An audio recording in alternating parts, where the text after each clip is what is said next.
यदि आपने dragon ball देखी है तो ये वीडियो आपके लिए ही बनी है, लेकिन यदि आपने ड्रैगन बॉल आज तक नहीं देखा और ड्रैगन बॉल एनिमे सीरीज को देखना चाहते हो तो आई प्रॉमिस ये वीडियो आपको ड्रैगन बॉल देखने के लिए मजबूर कर देगा, क्योंकि आज हम जानेंगे कि किसने ड्रैगन बॉल को बनाया और क्यों वर्ल्ड लेवल पर इस एनिमे के इतने सारे फैंस हैं। भाई कुछ तो बात होगी इस एनिमे सीरीज में। तो चलो A to Z सब कुछ जान लेते हैं ड्रैगन बॉल के बारे में। So without wasting time let's watch intro and get started to know something exciting.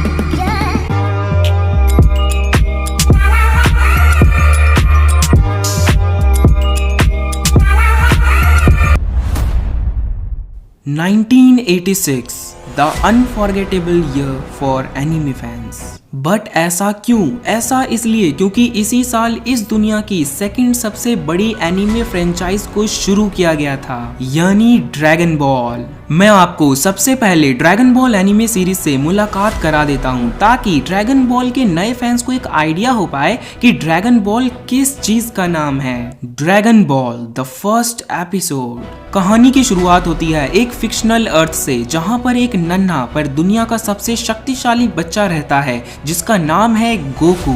Goku dragon ball anime series का मेन कैरेक्टर है। ड्रैगन बॉल के फर्स्ट एपिसोड का नाम है सीक्रेट ऑफ ड्रैगन बॉल, जिसमें ड्रैगन बॉल का रहस्य बताया गया है। असल में एनिमे के अंदर अर्थ पर 7 ड्रैगन बॉल्स एग्जिस्ट करती हैं, जो अर्थ में अलग अलग कोनों में फैली हुई हैं, और जो भी प्राणी उन 7 ड्रैगन बॉल्स को एक साथ इकट्ठा कर लेता है तो समझ लो उसके मौज ही मौज है, क्योंकि 7 ड्रैगन बॉल जब एक साथ मिलते हैं तब एक विशाल ड्रैगन प्रकट होता है, जो ड्रैगन बॉल को एक साथ इकट्ठा करने वाले की मनचाही इच्छा पूरी करता है। और जब इच्छा मांग ली जाती है तब 7 ड्रैगन बॉल्स फिर से उसी प्लेनेट के चारों दिशाओं में फैल जाते हैं। Quite interesting isn't it? चलो अब थोड़ा सा पीछे चलते हैं, जब ड्रैगन बॉल के यूनिवर्स की शुरुआत हुई थी। Anime the beginning. आपको पता है हम इंडिया में हैं एंड इंडिया एशिया में है एंड एशिया अर्थ पर है। अर्थ हमारे सोलर सिस्टम में मौजूद 8 प्लैनेट्स में से एक छोटा सा प्लैनेट है, बट उससे ऊपर क्या होगा? मे बी हमारे सोलर सिस्टम के ठीक ऑपोजिट एक और सोलर सिस्टम हो और उसके जैसे करोड़ों सोलर सिस्टम्स हो, और उन करोड़ों सोलर सिस्टम्स को मिलाकर बनता है एक यूनिवर्स जिसे ब्रह्मांड कहते हैं। एक फन फैक्ट सुनो, हमारे यूनिवर्स का नाम मिल्की वे है। हिंदी में बोले तो हमारे ब्रह्मांड का नाम आकाश गंगा है। अब इस यूनिवर्स के आगे क्या होगा? मे बी ठीक मिल्की वे यूनिवर्स के ऑपोजिट साइड एक और यूनिवर्स हो, और ऐसे करोड़ों और यूनिवर्स हो जिनको मिलाकर एक मल्टीवर्स बनता है। बस इससे आगे नहीं जाएंगे। अब आते हैं पॉइंट पे। ड्रैगन बॉल के सारे एपिसोड्स इमेजिनरी मल्टीवर्स में हुए इंसिडेंट से जुड़े हुए हैं। एक ऐसा मल्टीवर्स जिसमें कुल 12 यूनिवर्स एग्जिस्ट करते हैं, जिनमें से हर एक यूनिवर्स पर बेनोवेलेंट एंड मेलेवेलेंट डिटीज का राज है, जिन्हें सुप्रीम काइस एंड गॉड्स ऑफ डिस्ट्रक्शन के नाम से भी जाना जाता है। सिंपल लैंग्वेज में बताऊं तो सुप्रीम काइस वो लोग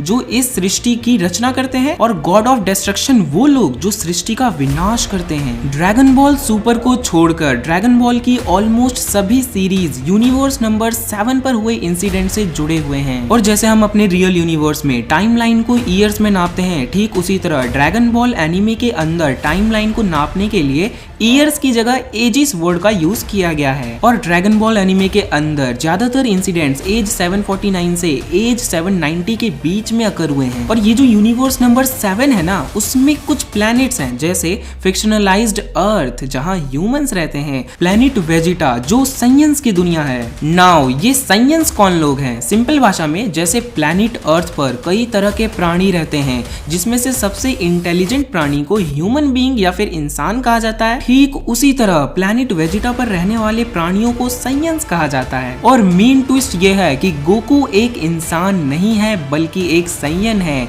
जिसे किसी कारणवश उसके जन्म होते ही प्लैनेट वेजिटा से प्लैनेट अर्थ पर भेज दिया गया था। और इस सीरीज में आगे जाकर गोकू को बाद में पता चलता है कि वो कोई इंसान नहीं है बल्कि एक साइयन है। अभी तक यूनिवर्स नंबर 7 के सिर्फ 2 प्लैनेट्स की बात हुई है। यूनिवर्स नंबर 7 में ही और भी कई प्लैनेट्स पर अलग अलग तरह के प्राणी रहते हैं, जिनमें एंजल्स, डीमंस, एंड्रॉइड्स, टफल्स एंड नमेकियंस शामिल हैं।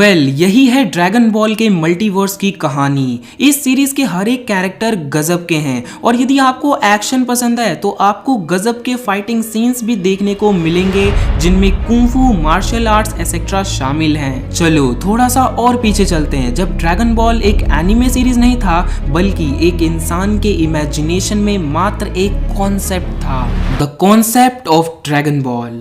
5 अप्रैल 1955 को जन्म हुआ one of the best manga artist of all time Akira Toriyama का, जिनका सबसे पहला सक्सेसफुल मांगा था डॉक्टर स्लम्प। और डॉक्टर स्लम्प के बाद उन्होंने एक और मांगा सीरीज बनाई जिसने आज तक पूरी दुनिया में तहलका मचा रखा है। जी हाँ, सही पहचाना, the dragon ball. Akira Toriyama Hong Kong के मार्शल आर्ट्स मूवीज के दीवाने थे, खास करके वो ब्रूस ली और जैकी चैन के मूवीज के तो बहुत बड़े फैन थे। जैसे 1973 में एक मूवी आई थी एंटर द ड्रैगन और 1978 में एक मूवी आई थी ड्रंकन मास्टर मूवी एक्सेट्रा। इन सभी मूवीज को देखने में उनको मजा आ जाता था और इन्हीं इंटरेस्ट के कारण अकीरा तोरियामा ने 1983 में एक वन शॉट मांगा बनाई जिसका नाम था ड्रैगन बॉय, जो कि आगे चलकर एक बहुत बड़ी मांगा में बदल गया। जी हाँ, फिर से सही पहचाना, द ड्रैगन बॉल मांगा में। असल में अकीरा तोरियामा ने ड्रैगन बॉल के सभी कैरेक्टर्स को एक चाइनीज लिटरेचर से इंस्पायर्ड होकर क्रिएट किया था, जिस लिटरेचर का नाम है जर्नी टू द वेस्ट। यदि आपको नहीं पता तो मैं बता दूं, चाइना में पॉपुलर 4 बेस्ट क्लासिकल लिटरेचर में से